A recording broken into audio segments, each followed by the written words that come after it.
Confession. I only recently started listening to Drake. It's not because I didn't like his music, I actually kind of like the hits. But there's always been a stigma around him for me. That kind of idea that Drake isn't a real rapper and that the stuff he talks about is fake. Those ideas of him having ghostwriters, all of that just combined for me in my head and kept me from listening to his music seriously for a while. But I finally went ahead and took that leap, and I was really surprised by what I saw. What I saw was an artist that was hungry. Someone who went from being an outsider and not belonging to really shaping the entire culture around him. Shaping the culture from the way that rappers talk, the way rappers use social media, especially Instagram, and just everything about the culture in general. Everyone knows Drake. Everyone knows the impact he's had, whether you like him or not. And with his surprise drop of Scary Hours last night, he really showed the game that he's continuing his legacy into 2018. It was a nice surprise. 8 minutes, 2 tracks, really showing off what Drake can do. If you're new to this channel, this Explain series is just me taking a look at the lyrics and the content of songs and telling you what I think of them and what they possibly mean. And I'll be looking separately at God's Plan and Diplomatic Immunity.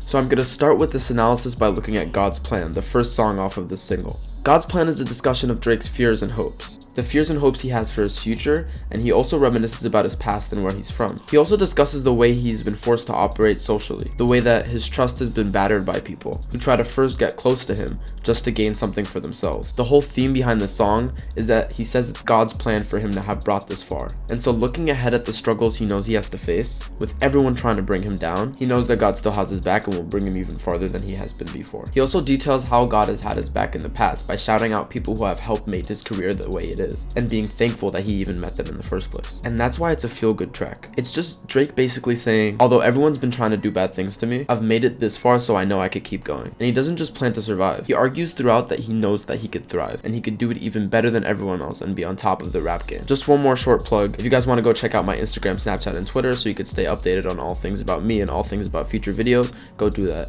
They're all in the description below. On to the second song now, Diplomatic Immunity, where there's I think a lot more to analyze. This is also my personal favorite of the two. Okay, so diplomatic immunity is the privilege of exemption from laws and taxes granted to diplomats by the country in which they're working. He references this diplomat theme a lot, for example calling his house the embassy, and he uses that to establish a connection between himself and his residents and even greater as a nation. Let me explain what that all means. Both the fact that he's a global artist and the fact that many people don't think he belongs in the rap game are ideas that he really expands upon here. A diplomat lives in a place that he's not really from, and so to a lot of people it doesn't really seem like they belong there. But this gives them the freedom and independence to work outside of the rules. And so in this case, it frees Drake to not have to follow the rules at the same time as painting him as an outsider. And Drake has worked the game so well. As I said, he shaped it. So instead of trying to fit into the confines of hip hop as people know it, and as it was as he came into it, as a diplomat he expands on it and paves his own lane. So he doesn't have to follow the rules and the norms that everyone else is following. So to kind of establish all of this, he connects his presence in the hip hop world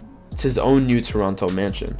He's the diplomat and it's the embassy. Just like he broke the rules of the game, he mentions how his mansion broke the rules of the zoning codes. So he keeps the comparison going between his body and his mansion with these few lines. And then he goes even further with comparisons to entire nations. He argues that he feels like France making the Treaty of Versailles with USA because they felt undercut with that treaty, the same way Drake feels undercut working with other rappers. But the theme here isn't about those specific issues. It's about the fact that he's still sticking to who he is, what he's doing, despite what anyone else is doing. And he's arguing that now his persona is more monumental, more influential, even as monumental and influential as an estate is, or as an entire nation is. A lot of his lines are cleverly playing into this theme. For example, the one that says his personal security team is like a whole country's. And with this, he's saying that he's here to stay. He doesn't have to worry about anyone else around him because he is his own entity. He's more than just an artist to himself. He's like his own nation. And in that way, he's immune to the rules of any other nations. So he's coming into 2018 with a bang here, that not only is he bigger than everyone else, but that he's going to continue paving his way.